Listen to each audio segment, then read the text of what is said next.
Top 10 showdown at Death Valley, Clemson style. Clemson has been just trucking ACC opponents for the most part. They had the scare last year against North Carolina, but this spread is definitely smaller than we've seen in recent years, especially at home. Minus 14 with 7th-ranked Miami in town. It is Wednesday, so that means we're chatting college football with the Bear and Stanford Steve. Fellas, good to be with you and talking pigskin. Bear, I'll start with you. You talked about the weather issues potentially for this Miami-Clemson game, rain, wind. Why do you believe the Canes have a chance here to keep it close within 2 touchdowns?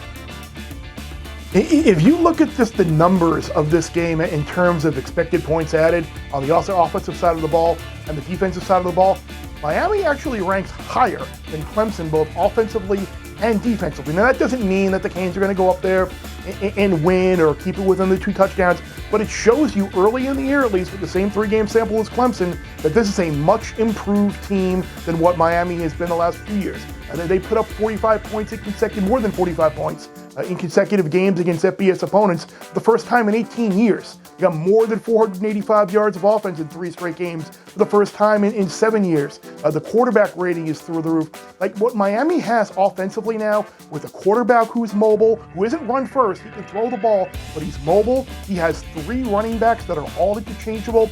He's got 3 wide receivers who are yards after the catch playmaker types. He's got a mismatch galore with Brevin Jordan and Will Mallory. This team has weapons, and I think with that Clemson secondary right now being a little iffy, I think there are a couple of chances here for Miami to score some points and really hang around this game. Yeah, I mean, if there is a concerning element to this Clemson team, I would say it's the defense. Didn't look that great against Virginia of all teams last week. Steve, what are your thoughts on this top 10 matchup? When I see this, Doug, I have to admit I am very tired of watching Clemson play ACC football games. It's just the same thing over and over. Big spread. Is it going to be close? Is Dabo going to pull his starters late in the game, or is he going to try and put a couple extra in? I compare it a lot to Duke basketball in the ACC and how Duke takes everybody's best shot in that conference. Dabo, this one's about Dabo and his staff. I don't think they need extra motivation here. I don't think they got to go somewhere and find something. They have that ranking next to them when Miami comes in. It'll be a night game.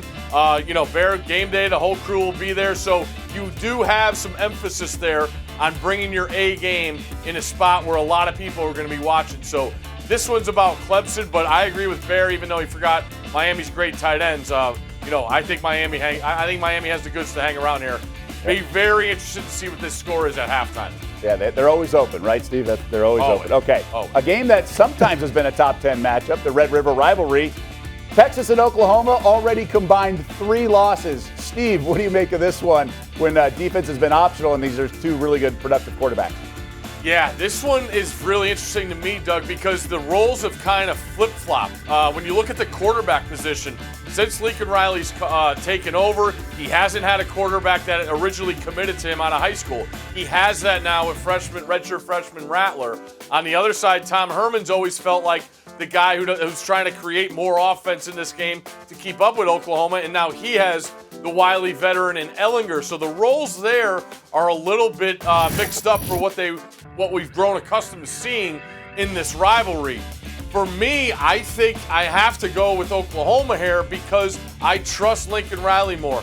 I think he's a better mind offensively to try and create a run game. We know the problems they've had with running backs who have left the programs and are not with the program anymore. So I would think a way to keep this game when you really need a win is Lincoln being that creative in the run game and trying to keep Sam Ellinger off the field.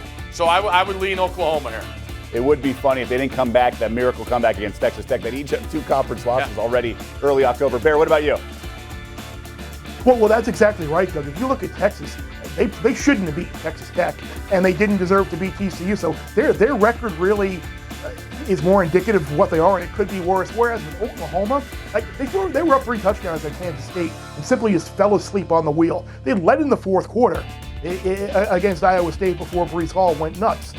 I know more about Oklahoma. I wouldn't be as down on Oklahoma as a lot of people are. We know what they are. They're a team with a terrible defense that misses a ton of tackles, but they're still going to score points. And I have a greater trust factor like Steve does, I think, with Lincoln Riley and then Oklahoma staff and what Oklahoma can do offensively than I do with Texas right now. I just don't know. Texas seems to be the same exact team that they've been. They don't have a running game really to rely on. Ellinger is everything. The defense is terrible as well. I'm with Steve. I would lean towards playing the points here with OU. And the elephant in the room is the over-under, right? 72. I mean, you'll get a team total like 37 for OU. I think they get that by halftime almost, at least through 3 quarters. All right, fellas. Thanks for watching ESPN on YouTube. For live streaming sports and premium content, subscribe to ESPN+.